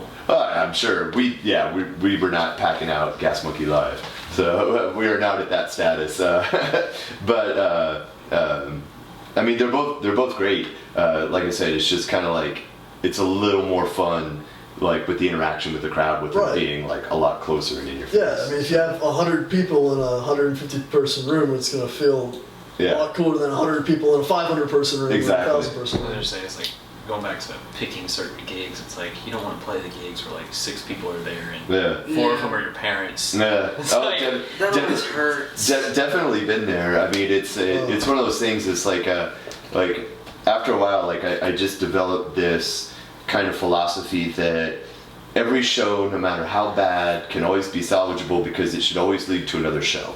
So if you go play someplace, even if that show sucks or the sound was crap or stuff just went wrong, well, as long as you can make that lead into another show because you made friends with a band or you talk to the promoter or whatever, then it's not really bad because then that might lead to a good show. But you wouldn't have gotten that good show if you wouldn't have played this one. Right. You gotta think a little bit ahead. Like we went and played one show in Austin. This was a few years ago. We went to go play Austin on like a Tuesday night, and we get there, and we're playing at a venue called Beerland, which is kind of like between like 6th and 7th Street on one of those little side streets. And we get there, and every band that was playing, there was 4 bands on the bill. None of us were from Austin. Like we were from Dallas. There was 2 bands from Houston and a band from like San Antonio, and no one's from Austin. And then we get there, and there was the promoter didn't show. So we're just like, what? So we played to like, aside from the bands, we played to like 5 people. Which kind of sucked because it's like we drove to Austin and then had to drive back to work the next morning and all that kind of stuff. But we actually became really good friends with all of the bands that we played with. And everybody was really cool, really enjoyed their sets. And one of the bands, a band called KTCM out of Houston, like we just played with them a couple of weeks ago in Houston. You know what I mean? Like we still trade shows and see each other and stuff like that. We would have never come across them if we wouldn't have done that bullshit show in Austin on a Tuesday. But you just never know how shit like that works out, you know? And I've also had it where, you can book a show and you can think, oh, this is going to be a good show. You're like, this is a good lineup and good spot, and for whatever reason, nope, it just, people didn't show up, and there was another big show at the same time, or the weather was shitty, or whatever. There's different reasons. Or you get told to play after the or you get told to play after the headliner, which again, that exact same thing happened to us at the Rail Club. The last time we played at the Rail Club, we were playing this thing where they had like a whole bunch of bands playing. Was it Rail Fest? It wasn't Rail Fest. It was something different, but it was something similar. Yeah. And we were told that we were supposed to play like 4th, right? Yeah. Of course we played last. And we didn't even start until like 1:15 because all of the bands were like taking longer. Taking their sweet time. And so literally by the time we play, there's like 10 people there, and it's like, well, this is great. It's like when we were supposed to have played, the place was packed, but that kind of shit happens. But you can also get the flip where you play a show and you show up and you're like, I'm not feeling this one. I don't know if it's going to be any good or not. But then people show up and it's a great fucking show. So it's really fucking hard to tell, which is why I always laugh at people that are like, well, we're only going to play good shows. It's like, dude, if it was that easy, like everybody would do it. Yeah. Like you just can't tell what's going to be a good show. Even like fucking big ass bands will, it's like they might play to a packed house one night, but then the next night there's 20 people in the audience. It's like, oh well, still got to get out there and do your best. So, and like I said, hopefully that one will lead to something else. It's like a Ridgely show. Yeah. There were like, we played at the Ridgely like lounge, like the little small area. I know what you mean. And there was probably 20, 30 people. 20, 30 people, maybe tops. Yeah. And like at the end, it's probably one of the best shows we've ever played. Actually, probably the best show we've ever played. But I wouldn't say the best. But it was a good show. Yeah, like sound-wise. One of the most fun. Like, we were up there, and I remember afterwards we all went to go get Whataburger with the money that we had made from our show. Whataburger again. You guys should get endorsed. Yeah. Wear some Whataburger shirts on stage or something like that. But we went to go get Whataburger, and we were all talking afterwards, and I was like, because the sound was it's super loud in there, and it was just so loud that it sounded like there were like 10,000 people screaming. It literally sounded like 10,000 people were screaming at me. And so we all were like so hyped, just like sitting, like having fun and going crazy. I mean, it was like probably 15 people like You dancing. see pictures of the crowd, and it's like, I know that person, that person, that Yeah, person. you can There's name my every parents, half the people out there. parents, girlfriends, one weird drunk dude. The weird drunk dude was my friend. Dude, the weird drunk dude, those are the best guys right That's there. right. Those are the guys who buy you They'll drinks dance to anything. afterwards. What kind Washing the ballads. What kind of merch do you guys have for shows? Or do you have So- merch? Let me ask that. Yeah, no, we have t-shirts. Okay. Yeah. Nice. And Still trying to offload those. You're still trying to offload those? Still trying to Is it, offload them. hey man, like I said, everybody starts somewhere. Is it just like the one design? Is it kind of like your logo or? Yeah. Okay. Yeah. Nice. Which, might get altered in the future. Yeah, but the logo it's might the- change. It's the OG Burning Bridges. Yeah, of course. It's actually not. It's just One the day one will that be your sold friend for did. $100,000. Right. Exactly, yeah. When we're all famous, we can sell them. We They have can, t-shirts and That's right. CDs. So that's it. So like, CDs that he like burns on. yeah, I had to burn those on my computer in my house like right before we left for Austin. Yeah. There you go, DIY, man. Yeah, I burned like 50 some odd CDs. Uh-huh.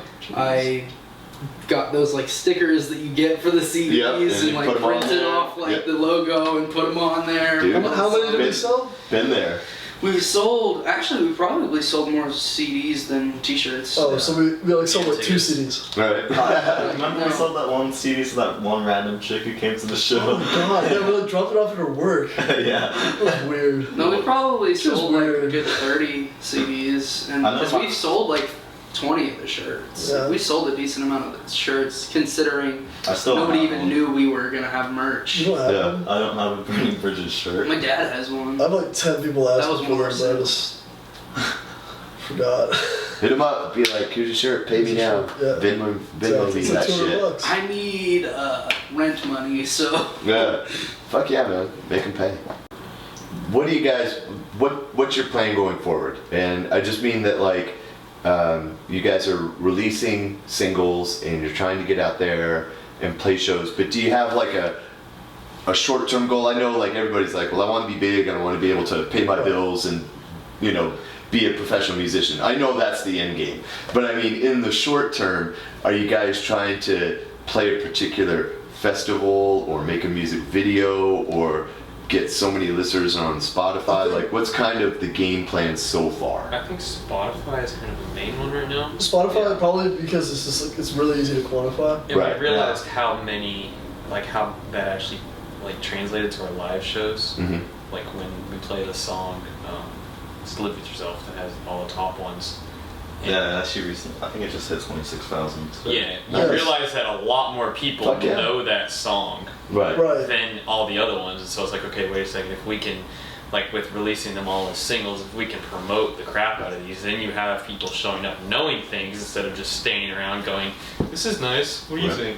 Yeah, like they're like, oh, hey, I heard that song or whatever. You know, Yeah. I listened to that song and see it definitely. live, and then I'd love for our next single to double that. yeah, I want to get like You're gonna start. I want to get 100,000. I wish plays. each song would just like quadruple, like the Like, song, like this Kings, one. They have Kings been. is 6,000 now. Cause yeah, Kings is at like, well, like at first all of our songs were at like what 5,000 top. No, Like Kings Kings was like always 5. 2,000 for like a year. Kings was 5 top for a No, while. Kings was 2,000. it was 2,000. Then we released Live With Yourself, and it's been slowly going up, and it hit 6,000 a couple days ago. Because what we Okay, found out was like playlists. On But Spotify. yeah, it was. That's like the biggest thing. Well, that's so that goes into the next thing I was going to ask. I was like, how do you guys do advertising for your singles and stuff? So right now, basically, I mean, we have an Instagram. We have an band Instagram. band Facebook. Snapchat. Literally, like you can post a, hey, go check out our song "Live With Yourself" or And whatever. 2,000 listens. 1,000 people will listen to it, Mhm. and also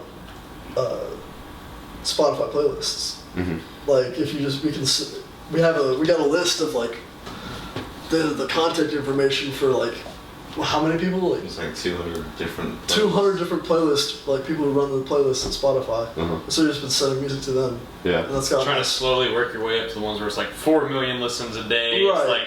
It's like, Yeah. that would be amazing. And like it's a lot of like, not even like the biggest things in the world. It could be something that's made by your cousin Jeff that they play at like right. the gym and all Just like like the 600 teen heads like listeners. go and Yeah. sit there and work out to. Like it could be one of those things. And So have any of them like said, oh, you gotta pay us like $100 to get on this or anything like No. that? It's just you just submit, and if they like your shit, they'll play It's it not on even your playlist. submit. Like because it has like actual like Twitters and stuff. So I'll DM them on Twitter and be like, hey, I like your playlist. Mhm. If you have time, this is our band. I think it'll be a good fit. Like obviously, I'm not going around submitting our music to like death metal Right. playlists because that's not us. Like I find like a playlist that has like similar music. Sure.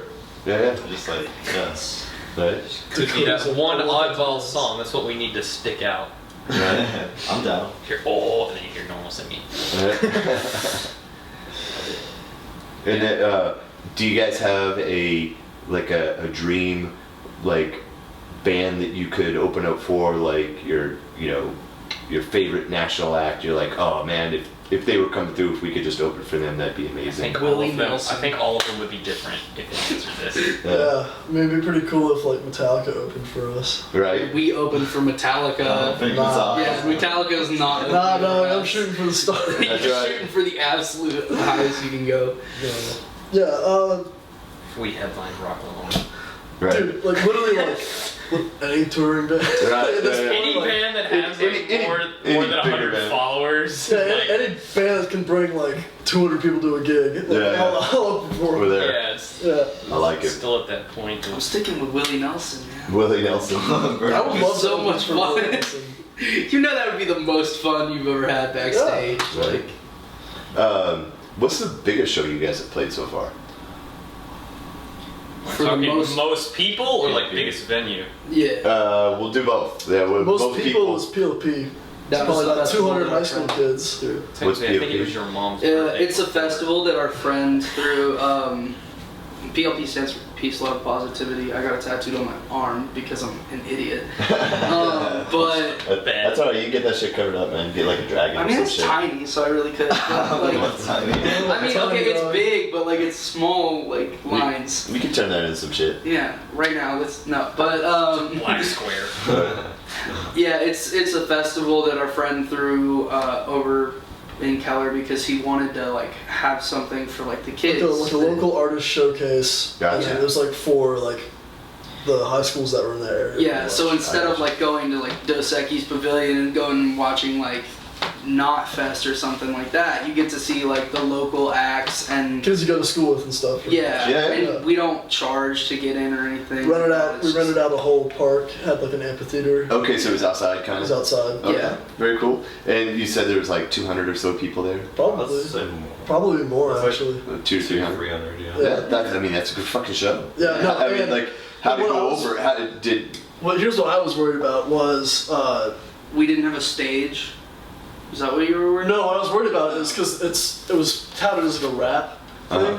and you know that's the popular music these Oh, days yeah. is rap, and so I was worried as like we were like the only band that had like actual we were the only real musicians that, we were the only band that like played Yeah, the music that only wasn't band. rap. Yeah, We were the yeah. only band, and so I was kind of worried about that, like with the kids, it's kind of like, oh, okay, fuck this, and just like go walk off on their phones or whatever. Right. But I know, right? But no, it was actually like really, like we were getting moshed on, like it Yeah, was crazy. so it was really cool because we didn't have a stage because it was an amphitheater, so we didn't have a stage or anything, and we're sitting there and like all of these kids are just right, like they're on top of us, and it was insane because like just a bunch of people on top of you. That's crazy. Yeah, That's like it was crazy. that's every band's dream, just like being kind of in the pit and like in the shit with everybody and like fighting and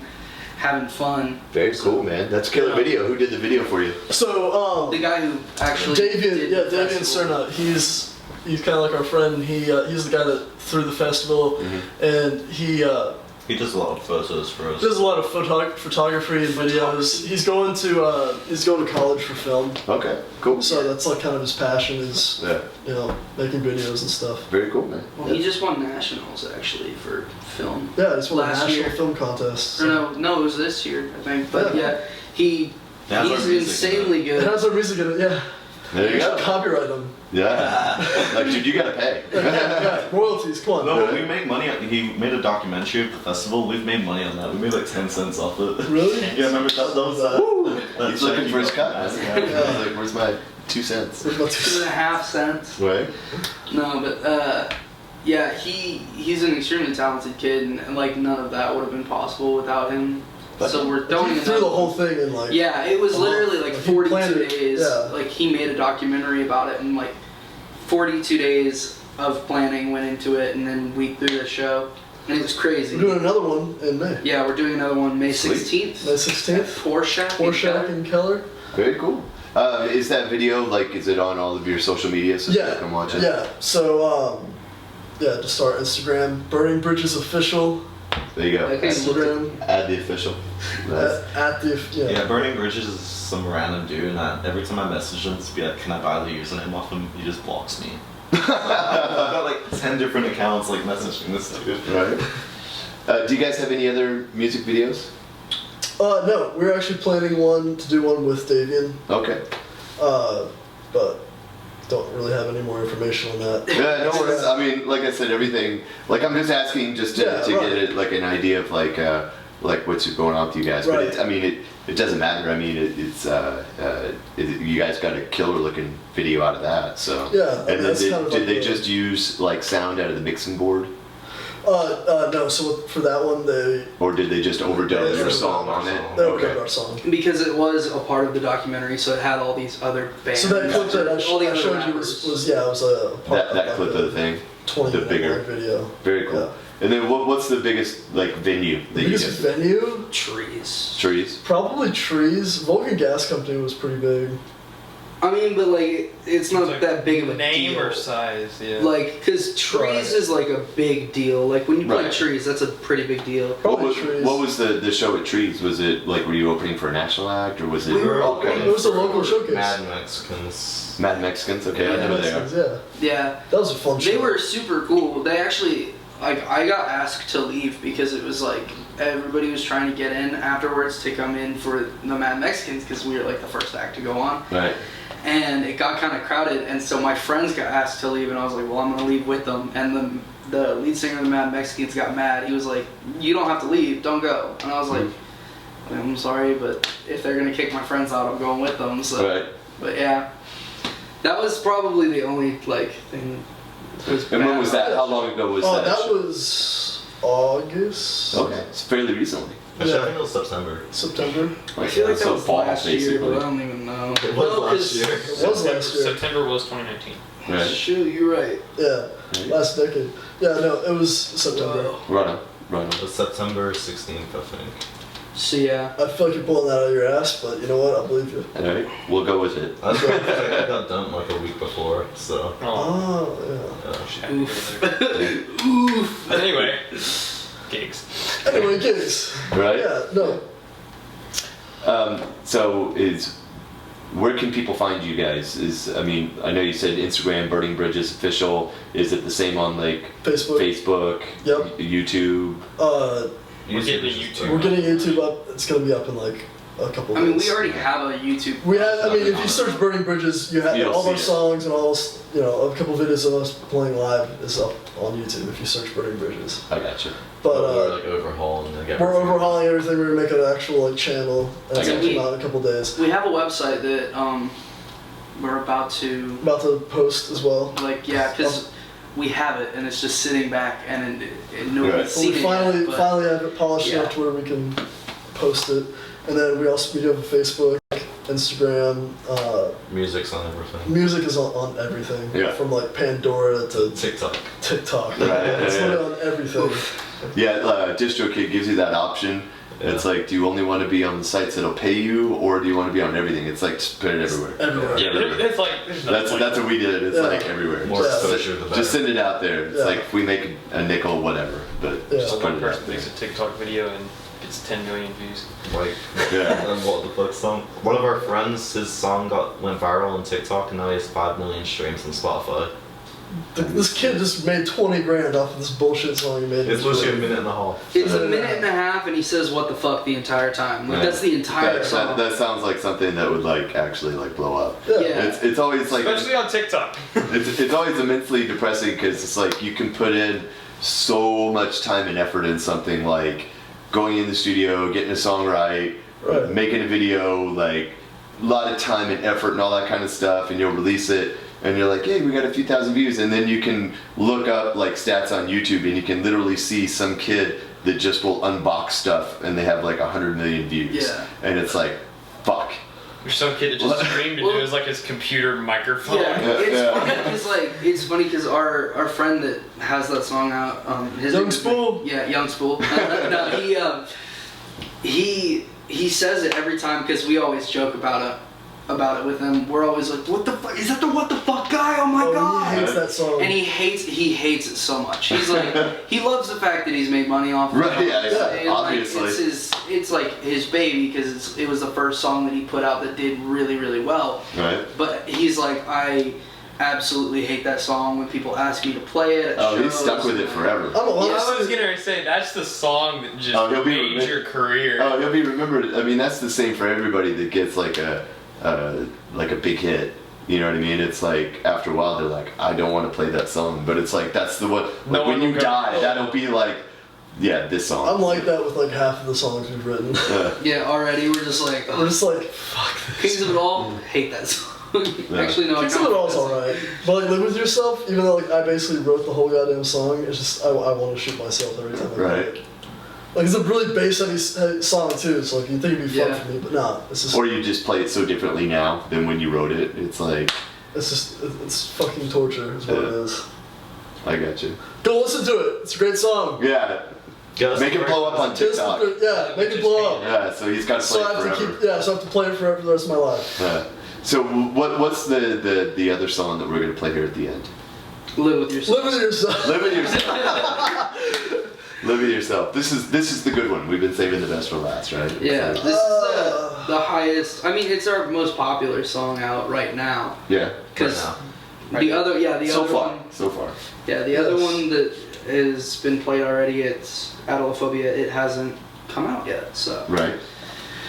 Yeah, but I don't know. It's what everybody's got. Never mind. Everybody's staring at you. Live with yourself. It's got 26,000 views. I can get the exact number right now. Right. Shoot, I'm sorry, Mr. So what's the backstory with Live with Yourself?